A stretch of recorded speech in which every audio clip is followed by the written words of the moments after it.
join us on the line right now. Senator Ben Cardin, the junior senator from the state of Maryland, but not for long. And he's also the top Democrat on the Senate Foreign Relations Committee.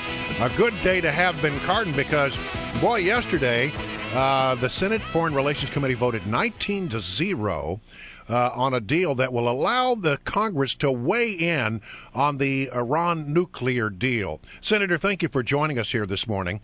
Oh, my pleasure. It was, I think, a good day not only for the United States Senate, but for the American people. We were able to work together, Democrats and Republicans, and it's got an important bill out of committee. All right. Now, what was going on behind the scenes? Because initially we heard that the White House did not want the Congress to weigh in on this matter. Well, first of all, the administration and Congress are both focused on making sure Iran does not become a nuclear weapon state.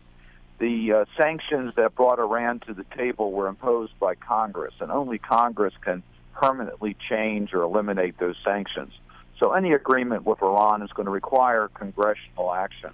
What we wanted to do is have an orderly and thoughtful way for Congress to review the agreement, and that's exactly what the bill we recommended out of committee does.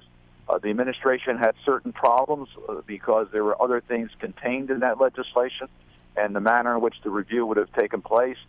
We were able to modify the bill to take care of the White House's concerns so that we're really focused on the proper congressional review and on preventing Iran from becoming a nuclear weapon state. At the end of the day, do you believe that the Senate is now poised to give a thoughtful review of this legislation? And if they don't like it, are they going to be poised to do something about it?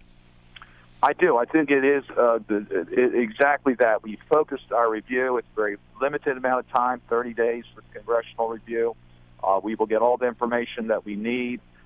So I think it is a much stronger probability that you're going to see the Congress and the White House working together to make sure Iran does not become a nuclear weapon state. Senator Cardin, you had just said that since the sanctions were imposed by the United States Congress, it would require legislation to lift those sanctions. And I commend you for that. I think it's a great position, and I applaud you for working with Republicans and getting this done. I've got to ask you, though, when it comes to things like granting legal status to people who have entered this country illegally, you know, those laws were also set up by Congress. Don't you agree that the president can't and should not unilaterally lift those restrictions and rewrite those laws with regard to legal status for illegal immigrants?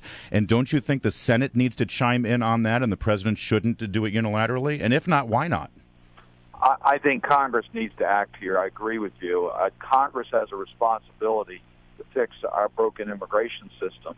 The United States Senate last year acted on that. We sent over a strong bipartisan bill to the United States House of Representatives, and they never took the bill up. Right. So in the meantime, the president has just gone ahead and granted this legal status for 5 million people. As a senator, don't you want to stop the president from overreaching just in the same way you wanted to get involved in the Iran deal?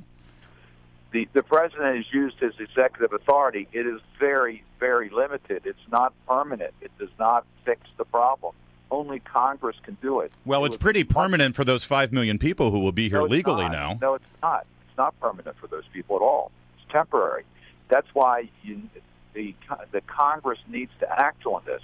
That could be reversed, and it's for a limited period of time, and it doesn't fix the problem as far as a pathway towards a permanent situation in this country. All right. So therefore, it's only Congress that can do that. I'm just having trouble with the consistency issue here, but let's go to the next step. What is back to Iran? What's your biggest concern right now? Looking at, I'm guessing you got a pretty good briefing from the Secretary of State on what this framework looks like. What's your biggest concern with this agreement? Well, first of all, we don't have an agreement. We have a framework. Yeah. We need to see an agreement. They have I think 11 more weeks in order to give us the details of an agreement. What I would hope an agreement would do is provide a long enough time that Iran could not break out to a nuclear weapon, so that if they cheat on the agreement, and we don't trust them, we want to make sure that we have the ability to verify, the ability to inspect, so that if they cheat, we can take action to prevent them from having a nuclear weapon. That, to me, is what the agreement must have. It's not, again, what they say they're going to do. We have to be able to verify what they're doing. All right, so you are, for the moment, the junior senator from the state of Maryland. and you will soon be the senior senator because Barbara Mikulski is retiring, and there's a battle on for her seat. They don't come open in the state of Maryland very often. There are 3 members of the Maryland delegation that are running for that seat. Do you have a favorite? All the Democrats who are interested, they're my favorites. So you're not gonna end up endorsing one or the other? No. This is an opportunity. First of all, the people who've expressed interest are all really good people, and I'm very pleased about that.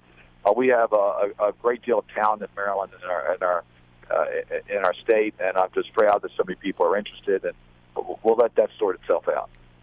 All right. Let me ask you, since we're venturing into politics and electoral politics, of course, Hillary Clinton, your former colleague in the Senate, did you serve? You did serve a little bit with Hillary Clinton, didn't you? Oh, absolutely. Yeah. I served with her in the United States Senate. She's, of course, announced her candidacy, and she had her first event yesterday. It's funny, one of your other colleagues, the good senator from Vermont, Bernie Sanders, yesterday on MSNBC, asked rhetorically, can you tell me what she's running for?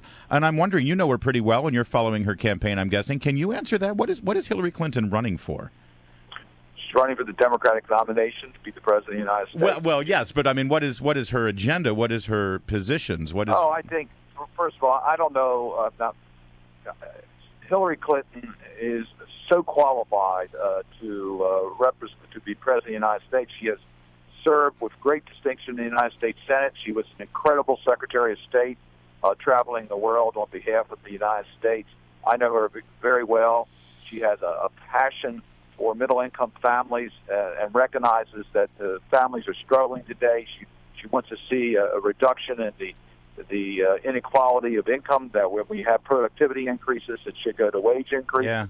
Yeah. She is I think she's a fighter for working families. You have said that she's qualified, and I wasn't going to go there, but since you have made the statement that she is so qualified, I mean, do you not have any concerns at all about the email thing that's going on? She had a private server in her home, and she deleted 30,000 emails in violation, many people believe, of the Federal Records Act. Do you not have any concerns about that at all?